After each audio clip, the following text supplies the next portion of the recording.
So welcome back. This panel is about environment and the changing contours of property and personhood. And we have three presenters here today. We're now going to move to Kevin Berk, a doctoral candidate here at the Schulich School of Law and MELAW, whose PhD research focuses on the intersection between environment, treaty, and property law. Kevin served as a Schulich Fellow for 2023 to 2024 and is currently a Purdy Crawford Fellow during the 2024-25 year. So over to Kevin. And my reflection on MELAW today is that I'm very grateful to be part of the MELAW Institute here, and it's really helping me. In my thesis, I'm trying to tell a story about Nova Scotia property and the environment, and I think it's really important in that story that the ocean has to be in there somewhere, right? Property law really tries to keep us bounded to the land, but the ocean is absolutely a part of the story of people and the environment in Nova Scotia. So today, I am taking some of the concepts that I talk about deeply in my thesis, and I am trying to get as close to the ocean as possible. I'm going to the coast here. I'm going to dip my toes in the water. We're not going to get all the way in yet, but I'm going to, in the future, try to get further, deeper into the ocean here. So what I look at a lot in this context is what I think is the defining feature of environmental protection in Nova Scotia is that here we have 70% of the land in the province owned privately. And when we talk about coastal protection, there's 87% of the province's coastline is held privately. And this is in stark contrast to other provinces in Canada. Other maritime provinces, you will see similarly large numbers in terms of private ownership. But if you go out to BC, 94% of the land is held by the Crown, and in Ontario, 87% of the land is held by the Crown. So I would argue that in Nova Scotia, this creates a large tension between private property rights and other objectives. Very importantly, the government recognizes, we've mentioned it today, that this is unceded territory. So we are on unceded territory, and we've still managed to have one side of the treaty relationship claim title to 100% of the land here and then give away 70% of the ownership of the land here. So this is a very important part of that conversation. As well as whenever we are engaging with environmental objectives, you're going to end up butting up against private property rights. And here I'm using a frame similar to what Professor Seck was talking about earlier. In my thesis, I'm taking a relational approach to this, and I'm really looking at the values that are at contest here, right? So private property rights, we have values of autonomy that are put forward by private property rights, and these stand in contrast to other values that we have, right? Ecological values, importantly, is what I'm going to be discussing here. So in 2019, the Nova Scotian provincial government passed the Coastal Protection Act. The goal of this act was to prevent development on privately held property that was going to damage the environment by interfering with the natural dynamic and shifting nature of the coast, as well as putting existing residences buildings at risk of damage or destruction from sea level rise, coastal flooding, storm surges, and coastal erosion. If you go into the act, there's many values at play here. There's still an idea of property and individual autonomy with property rights. There's a lot of concern about development impacting other property owners. But there is also in there recognition of the inherent value of these ecosystems, the need to protect these ecosystems, and there is recognition of the threat that climate change poses to our coast. So given time here, I'm not going to get too deep into the act itself and its merits, because it's more interesting to me what happened to the act. But East Coast Environmental Law has done extensive work on this topic. And I have a quote pulled here that says that the Coastal Protection Act incorporated best practices for integrated coastal management, and its regulations would have established coherent rules for coastal development that would have limited development to safe areas based on best available science and professional input. I included this because this stuck out to me a lot of times when you're looking up environmental laws, you're doing research on it. You do not have an expert opinion saying that it does actually incorporate best practices. We often come quite short of that. So it was striking that we actually had a law here that did incorporate best practices and could have made a difference.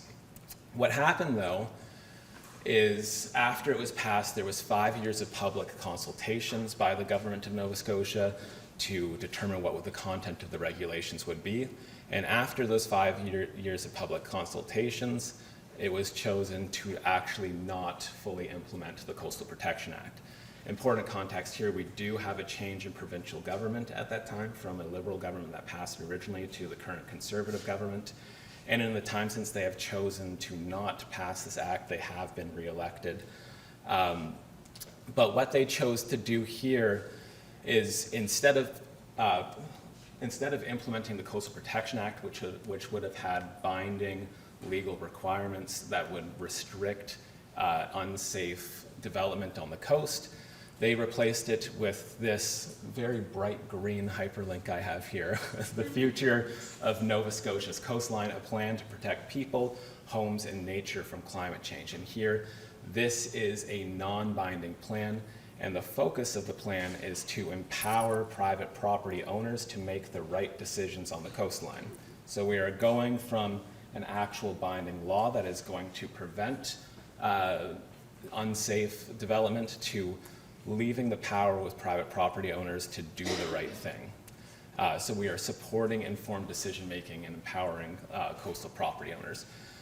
So here we see the Nova Scotia government coming in on the individual autonomy side, right? We have the values of the environmental objectives that we have here of protecting our coastline for all these nice reasons that are set out in the Act, and instead we are choosing to respect the autonomy and the choices of private property owners. What's surprising about this too is that there was widespread public support for the implementation of the Act. So this was narrative research polling that happened after the Act was not implemented. And we have 68% of respondents said that the government should have implemented the Act. And we have some interesting reasons here. The top reason why people want it is simply saying it's important, or a responsibility, a collective responsibility we have to protect the coastline. So we have values amongst the people, supposedly, that says we want this, but it was not done in favor of private property ownership. So this connects me to a large area of my research going from statutory law to common law that reflects a similar move away from the public objectives towards the forwarding of private objectives. So expropriation law, expropriation happened, it's governed in Nova Scotia by the Expropriation Act. This expropriation occurs when a government body takes land without the consent of the owner, and there's a presumption here that full compensation will be given to the landowner. So if the government is going to take property, they have to compensate for taking property. There's two possible forms here. We have direct or de jure expropriation, which is the formal taking of title to private property by a government. And then on the other hand, we have constructive or de facto or regulatory takings. Every single time we seem to talk about this, the words change of how we want to describe it, so I've put them all here. But constructive taking is the way that we would think of anything constructive in law. This is the effective appropriation of private property by a public authority as a result of regulation. So a regulation is passed that in effect takes away the rights of a property owner to the extent that it said that the government has taken their land. So in the United States, this is very well established. It tracks to the Fifth Amendment, and here constructive expropriation will occur where regulation has the effect of denying the owner of all economically beneficial or productive use of lands. So we are thinking about property rights in terms of its value, right? If it is not economically valuable, then we've lost the rights to our property. This idea is actually can actually be enforced in Canada through the United States and Mexico agreement. There is an article in there that sets up an international tribunal to resolve disputes that undertake, and they do apply this American conception of constructive expropriation. In Canada, and specifically in Nova Scotia, so a lot of this jurisprudence comes out of Nova Scotia because of what I was talking about off the top. It frequently happens in Nova Scotia where the government tries to achieve some sort of environmental objectives and they are butting up against private property owners.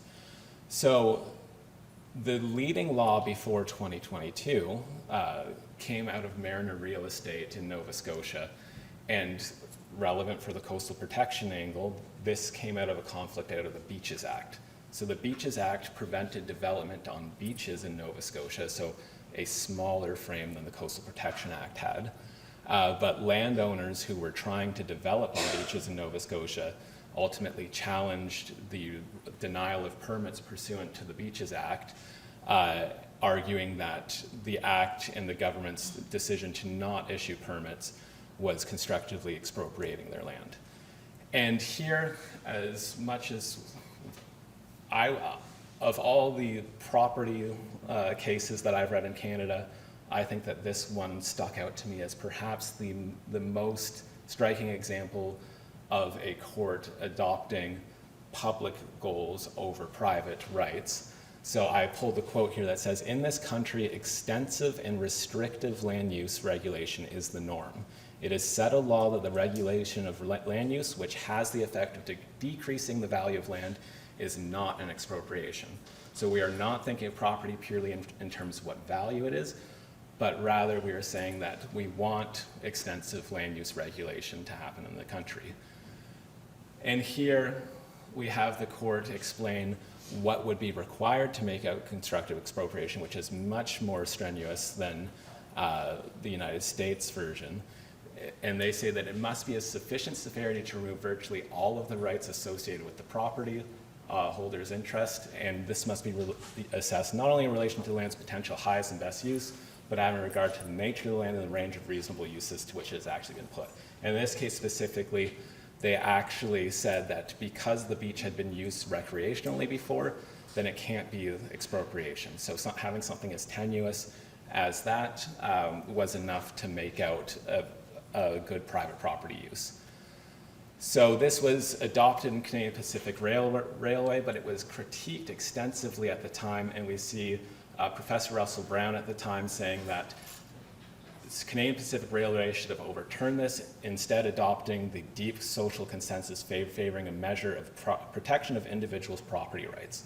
So Brown says that the protection of property rights is what we should be forwarding, not the protection of the environment or public goals. And this is what ends up happening in Annapolis. So in 2022, now Justice Brown is with the Supreme Court of Canada, and we have a 5-4 decision with Brown writing for the majority. And here we have a complete change of the law, even though they said that they weren't changing the law, which is up to debate, but I'm running out of time here to get into that. And essentially we have an extreme relaxing of the requirement for constructive expropriation, which I am agreeing with the dissent here, that this actually dramatically expands the potential of liability of municipalities engaged in land use regulation in the public interest. So we have a change in the common law at the same time that we have the Coastal Protection Act implemented. In between there, we have a change in the common law that massively expands the rights of private property owners over governments trying to achieve environmental objectives. And I would forward that it's possible that why we are losing this law that was a good law that was supported by the public is because of exactly this, because we have a shift in our law away from favoring public regulation of resources towards private property rights. And I'm out of time before I apologize for that.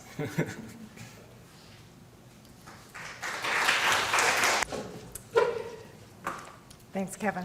It is a sorry tale, so we need to rethink how to overcome this problem. And fortunately, we're next joined by Dr. Jodi Lazare, an associate professor here with us at the Schulich School and part of the Marine Environmental Law Institute, who also bravely took on the role of Associate Dean Academic, for which we are all very, very grateful. Jodi's research and teaching interests are in family law, constitutional law, and animal law. And with that, over to Jodi. Yeah, that was really interesting. That's like a really kind of great segue into what I'm going to talk about in terms of the contest between property law that protects private interests and versus an understanding of property law that promotes the interests of the public, including animals and the environment. So yeah, that was super interesting. So thanks to the organizers for having me and for putting this on, and to the audience for being here. It's really nice to give a paper at home,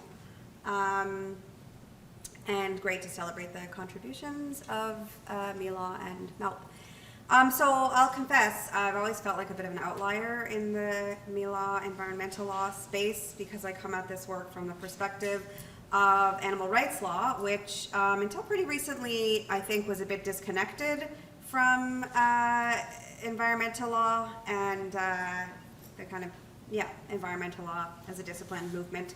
But I think we're really beginning to recognize and acknowledge these days that when it comes to animal farming, the two are really intimately connected. You know, the harms to animals in the context of industrial animal farming in particular are just as harmful to the natural environment and in turn, to all of us. So just a quick roadmap of what I plan to do in the next 12 or so minutes. I'm going to run through some background, a couple of events in the world of animal rights activism, which again, I think is directly connected with environmental law activism, and those events are what got me thinking about the question at the heart of this paper in progress. It's been a long paper in progress, but we'll get there. And that question is whether or not traditional property law principles continue to serve an appropriate social function in this context. So in other words, what got me thinking critically about the role, purpose, and function of property law and whether the traditional or so-called traditional private property paradigm is doing its job, so to speak, today. Then, because my starting point here was the animal rights question, I want to be explicit about the connection with the environment, so I'll talk a little bit about what we know about the impacts of industrial animal farming operations on the natural world. And then some legislative context, and then finally I'll pull out some of the ideas I've seen about how we might move beyond the private property paradigm where animal agriculture is concerned. And there I'll draw on some so-called progressive property law scholarship to suggest that those ideas might serve us well in terms of thinking about the places where animals are farmed, how and where food is produced, its impacts, and how we might do better. So, starting with the kinds of events that made me think about the importance of property law, or the connection between property law and industrial animal farming and related activism. So this is just a small sample of the kinds of things happening in this space.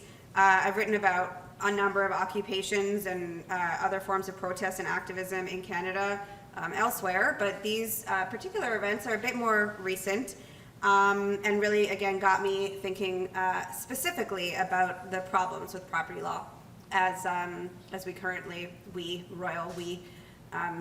understand it.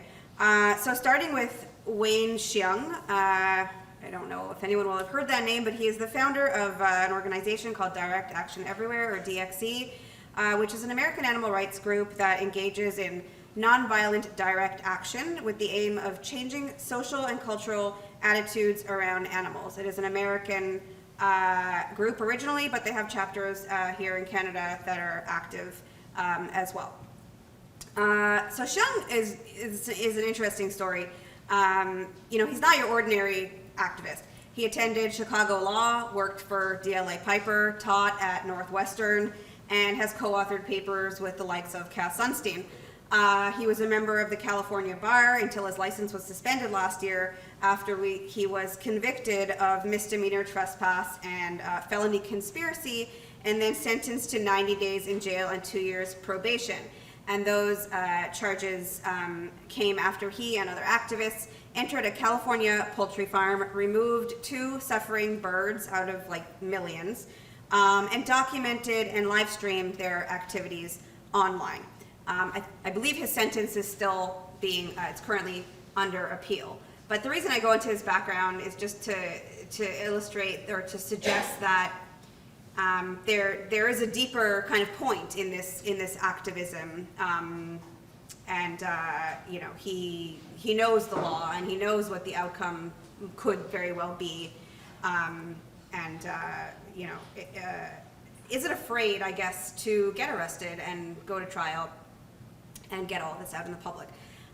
In Canada, around the same time, 2 animal rights activists from a group called Meet the Victims were recently given a prison sentence and probation following convictions for break and enter and mischief. They, unlike the American case, did not take any animals. They just entered a farm, documented what they saw, so that they could live stream it on social media. And I believe that their jail sentence was eventually, it says appeal dismissed, but I don't think that's right, was eventually overturned. But of course, they still have criminal records. So in short, in both Canada and the US, animal rights activists exercising their freedom of expression are being imprisoned based on traditional property law concepts like exclusion and the related tort of trespass. You know, not surprisingly, and I won't belabor this point, but these actions and all of these kinds of actions reveal, you know, sustained horrific violence against animals. You know, the treatment of mother pigs on industrial farms, for example, is just really heartbreaking, not to mention, you know, completely unhygienic, both for the pigs and for the humans who farm them, eventually eat them, and for the physical environment around them, which I'll come back to. Egg-laying chickens live an absolutely brutal existence in terms of comfort, in terms of cleanliness. But again, I won't elaborate any further on those things. Instead, I'll talk about the connection with the environment. So starting with Heather McLeod-Kilmurray, who's a professor at the University of Ottawa, who argues that the destructive impacts of industrial animal farming on the environment and its massive contributions to climate change lead to the impoverishment of the food, environmental, social, and economic health of present and future generations. And then there is Thomas Pollock, a Canadian, who in the end of a book called The End of Food, tells a story about the effects of runoff composed of liquefied manure from a large Quebec dairy farm on the surrounding area. Neighbors of the farm observed that following the expansion of the farm and the expansion of his herd, the fish in the stream next door all started dying, the birds then disappeared, etc. You know, in that example, a person would not need to be on the farm to see its impacts, but many farms, and this is particular to pig farms, especially, have so-called waste lagoons, which are literally like massive pools of liquefied waste with nowhere to go.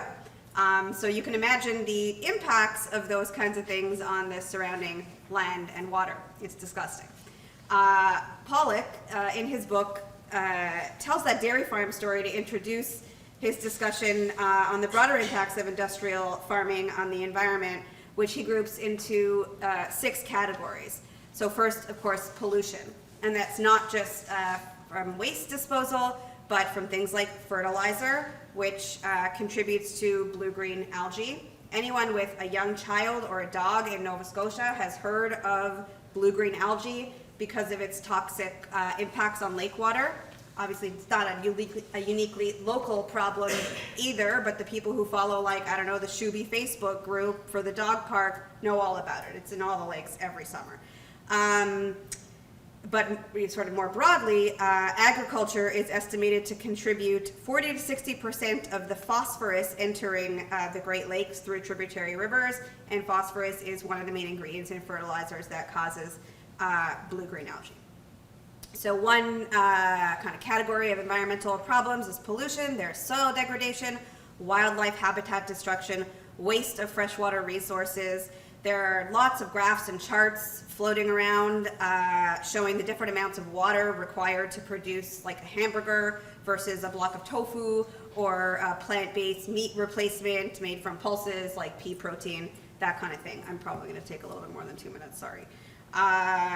Then there's loss of biodiversity and threats imposed by the introduction of like genetically modified species.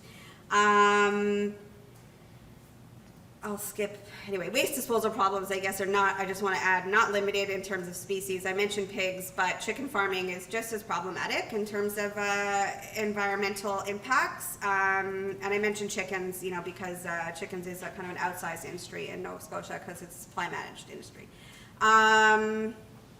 Wildlife habitat destruction for its part results from pollution, but also simply from like the amount of space needed to farm animals, right? Especially for things like cattle feedlots and to also grow the corn that's used to feed industrially farmed animals, and the list goes on.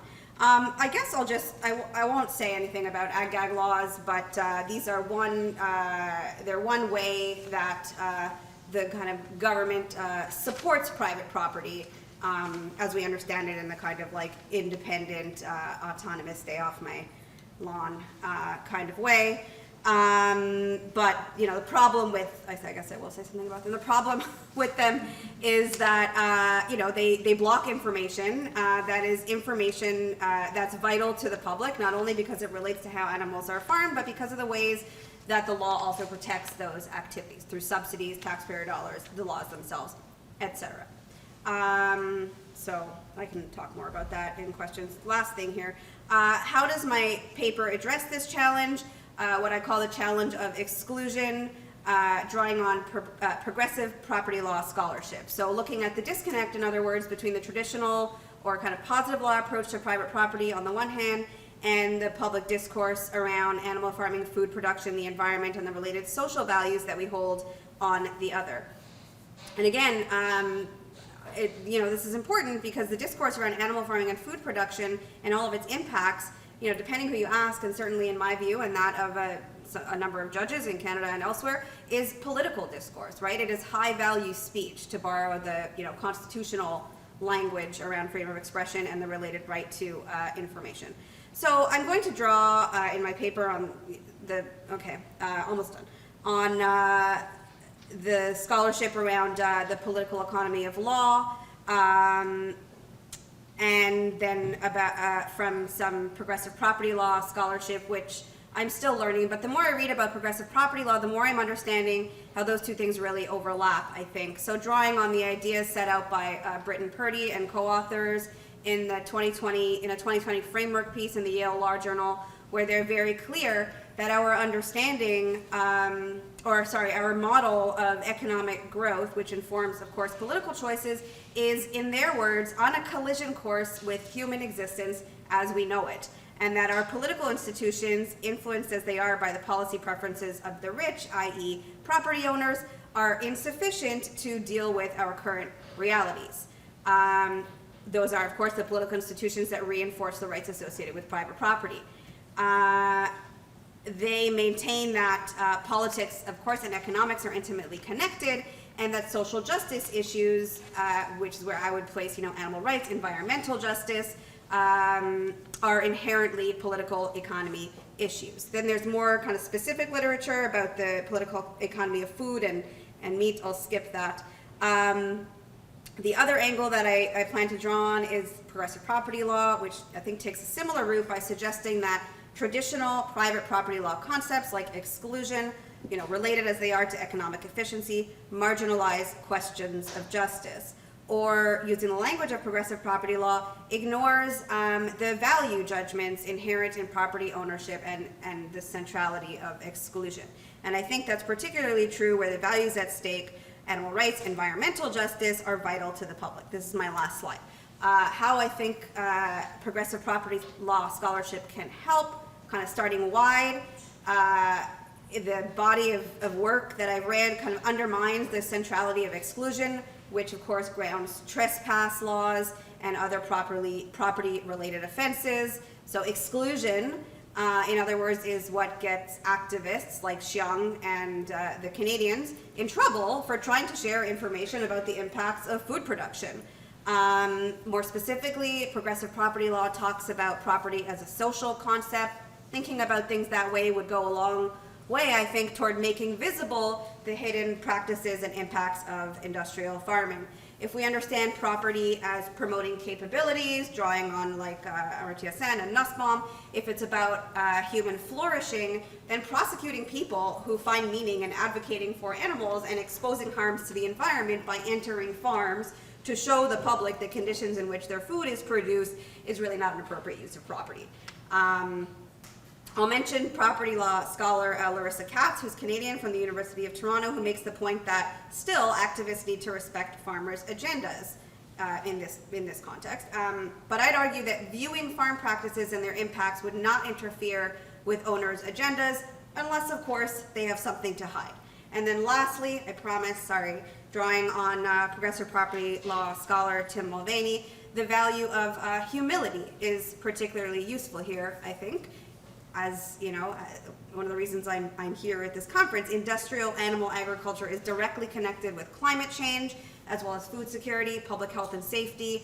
And I think that connection between food production and the environment should incite the kind of humility that property law should promote. Because maybe these trespass and mischief cases are fertile ground for acknowledging or admitting that the way we do things, the way we use private property to farm animals in abominable conditions while causing irreparable environmental degradation and destruction and excluding anyone from viewing that, maybe that needs to evolve. So maybe instead of imprisoning activists based on outdated property law concepts, these cases provide fertile ground for thinking about private property in new and progressive ways. I will leave it at that. Thank you.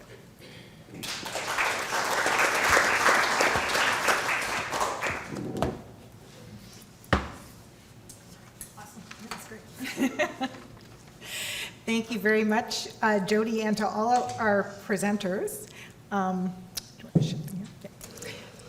We now have, I have lots of questions and thoughts myself, but I'm sure all of you do too, so let's over to the audience for questions and comments. It's a tough one. Because I've really focused on the environmental ones, and you can think one where it's for purely economic reasons, you might not get up to a high court at that point, right? It might be through the direct expropriation route, but it certainly would speak to the steps of the test of whether, because the new test requires an advantage acquired by the state, so. Whereas for purely economic reasons, it would be very easy to make out an advantage acquired by the state. Whereas where it's for environmental reasons, we see in the cases since Annapolis that there has actually been a trend in courts to not recognize an expropriation where it is for environmental reasons. There's been an emboldening of litigants in environmental cases to come forward and say, like there was, the example I'm thinking of, there was a recent case in Alberta where I believe it was a coal mine was rejected a permit to continue to extract the coal, and they sued the government of Alberta, and the court there said it would be an absurd outcome if the government of Alberta, which, hey, the government of Alberta was doing something for the environment, that's good, but where the government of Alberta is passing this legislation to fix problems that were caused by the plaintiff in this case, right? The coal mine was causing the climate change problem. So it would be absurd to say the coal mine has created the problem that needs the legislation for, and now needs to be compensated for no longer polluting. So it's definitely a harder argument to make when it's purely environmental. But I think this is a highly ideological question that we're dealing with here, and as we see with the change from the CPR court to the Annapolis court, it's really going to depend a lot on the ideologies of the specific court that you're in front of. And the Annapolis court went through pains to say they were not changing the test, which is what courts that seem to be sympathetic to the facts that are in front of them are latching onto so far. So it could change very quickly. Thanks. David? Yeah, and Sara, thanks for your presentation. Very interesting idea of legal personhood for sea ice. A couple of questions related to that. What would you see the rights of sea ice? Is there a danger of this approach because the personhood might melt away, so to speak, because of climate change? And then I guess the third question related to this is an interesting one. You mentioned the right to sue through the magpie. What that might mean if that was given to the sea ice. And I'm thinking here, for example, a very undeveloped area of law, nationally and internationally, came up in the Costa Rica case, which is Nicaragua, is environmental damages. And one of the judges said, oh, by the way, cultural and spiritual damages, we really have to begin looking at this very seriously, international law, but also national law. So again, I wonder if that's another avenue. And again, if you have personhood, is it, who can actually sue? Is it the actual sea ice or those who depend on the sea ice? To me, that is a huge issue. Can you eventually have a case against Canada, against corporations for the loss of sea ice? Yeah, thank you. I mean, and I think, so that's sort of the framework, right, that there's these different rights that could be had. I think the next step would be to figure out exactly what rights would be useful in a particular case. So for the Magpie River, for example, or the other cases I've been looking at in Peru and so on, depending on what the entity is, there are different rights that are relevant. But I think, and this is what kind of interests me in this, is it's this idea, for example, of the right to sue, of having this additional recourse or level to, take action against something, a wrong or a harm and so on. But again, and that's kind of one of the problems, right? But then who is the representative of the entity that can't necessarily speak for itself or express exactly what it is that it would be suing for, what the damages are? And again, I think that's kind of the next step to figure out, well, who would figure that out? And I think, and that's where, fundamentally important to deal with the actors, the people, and the communities that are actually affected, who'd be able to identify exactly what it is and when, and what the threshold of harm would be, and aspects like that. So that's kind of the framework, but I think the next step would be super locally context-oriented, right? But yeah, question two of a evolving entity, right? So if something melts, well, what is, and what is, how do you make that whole, right, when something's gone? But anyways, yeah, thank you for the question. Lots to think about. Thank you. Aldo and then Lisa. And those will be our last questions. Thanks. Thank you. Very interesting presentations. Sara, a quick question to you. Might an alternative way to protect sea ice is through the rights of indigenous peoples to a healthy environment in order for them to be able to exercise their rights under it. And could not, for instance, indigenous communities use that potentially as a way to prod the federal government to establish standards for ice breaking, and therefore to protect those areas where rights of livelihood, movement of animals, temporary ice camps, and so on could occur. I'm wondering if that might be an alternative route to protect sea ice through the lens of indigenous rights. Then, if I may, perhaps I have a quick question for Kevin as well. Kevin, I'm wondering if in your research you're thinking about how risk is shifting.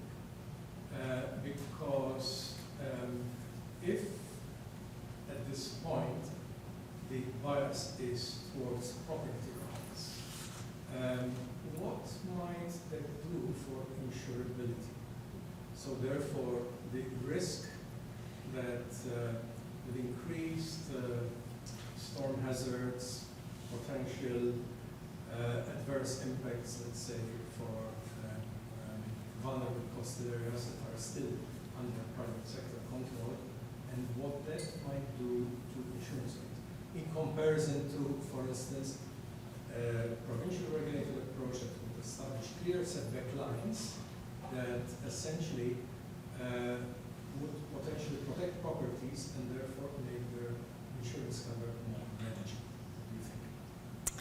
I'm going to ask Lisa to ask her question first, and then we're going to give everyone. My question's for Jodi, so that will make it like everything. Perfect.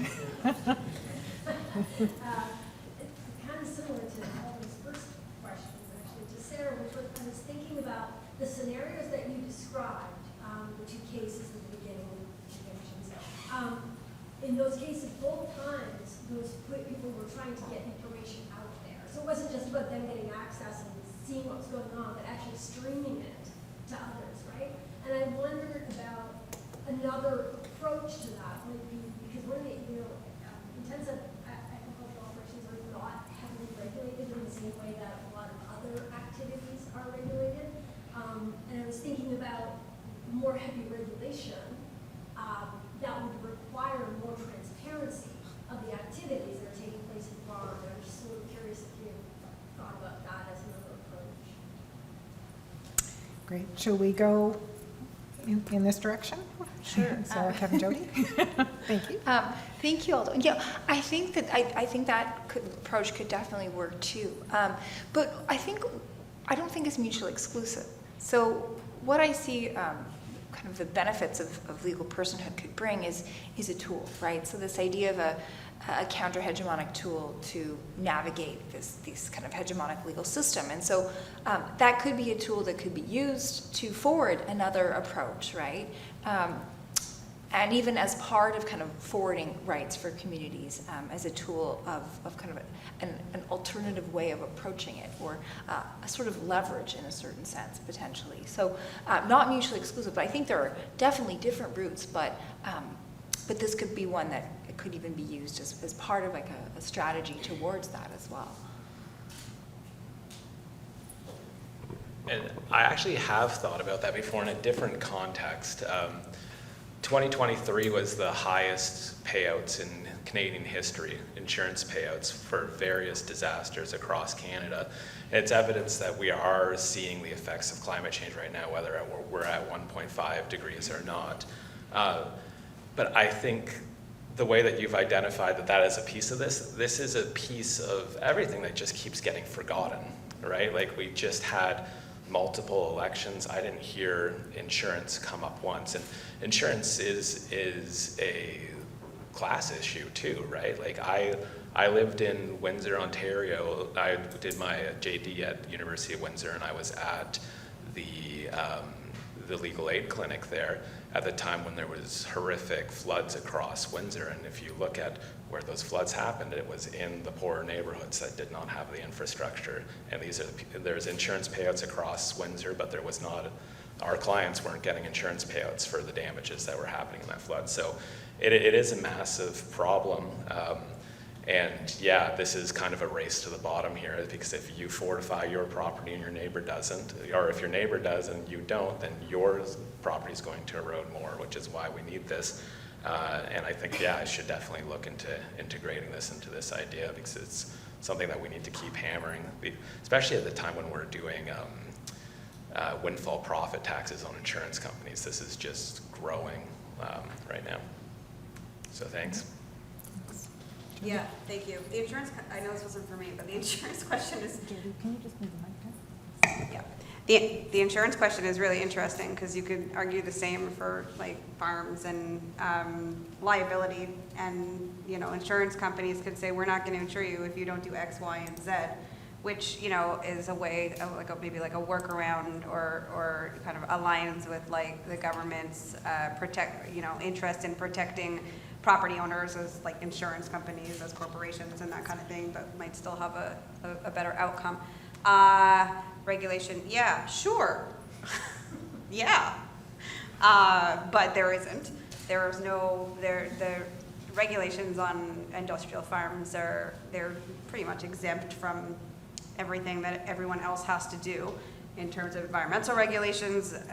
Waste disposal, treatment of animals is entirely unregulated. But even if it was, there's enforcement issues, it would still have to be complaint driven. Farming still takes place behind closed doors, and I'll preempt the usual next question in response to that, which is what about CCTV?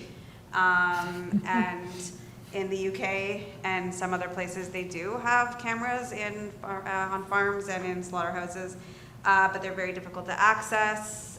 You know, you need to go to the police first, takes a long time, footage is destroyed after like 24 hours. So even if you were to get a hold of some footage, it would be very difficult to show kind of sustained repeated abuse or environmental degradation or improper waste management. And you know, anything that is captured, you know, the owners would just say, oh, well, bad apple, fired. And of course, those are usually like migrant workers and people who really need the work, who are just following instructions. It's not exactly what you asked, but that's my answer, yeah. Thank you. There was actually a double-barreled question from Marina Gerchevich online, which I am going to share, and we can have maybe the super quick answers. So first to Professor Ross, your presentation brought to mind Christopher Stone's 1972 essay, Should Trees Have Standing? In your view, have doctrinal debates on this subject significantly progressed since the 1970s, or are we still grappling with many of the same fundamental issues? And to Professor Lazare, it seems ironic that we're discussing the legal personality of sea ice, yet not that of animals. Have there been efforts to recognize animals as possessing legal personality? So the 2-second version of answers, if you are able to agree. Yeah, thank you for that question. Short answer is yes, I do think so. Interesting work in thinking about legal personhood as one would think about ownership, so incidents of ownership, incidents of legal possession, so bundle theory. You might have certain aspects of legal personhood to kind of, and not have all of them all at once. Anyways, yeah, really interesting work that's, I think, being done around the world, and also seeing this applied in places and what that looks like. So in that sense, moving the doctrinal realm forward as well. It is ironic indeed. Yes, there are efforts to have personhood recognized for, I guess, kind of like, I don't like this distinct, higher level animals that are more like us, elephants, chimpanzees, dolphins. I think the Chilean highest court conferred personhood on an orangutan. There have been cases similar to, you know, rivers, like Sara mentioned. Certain species in, I think, in India. So, like, what's the outcome of that in terms of enforcement? Who knows? But also a little bit problematic in terms of, you know, which animal gets chosen, right? It's probably not going to be chickens, even though they're farmed and slaughtered in probably the highest numbers. It's going to be animals that are cute and look like us and that we like to see in zoos. But yes, there are efforts, and I think they're all important efforts. Yeah. Thank you very much to a very thought-provoking panel, and yeah, much appreciated. I'm just going to say we're going to take maybe 5 minutes or so break to transition. As we move into the next panel, I note that there was a question raised by Cheryl Simon. Does anybody have a grass allergy? This will change what happens next. If we're free of people with grass allergies, okay, then we're good. All right, so thank you very much to this panel. Great, and we'll reconvene in 5 minutes or so. Okay, thanks.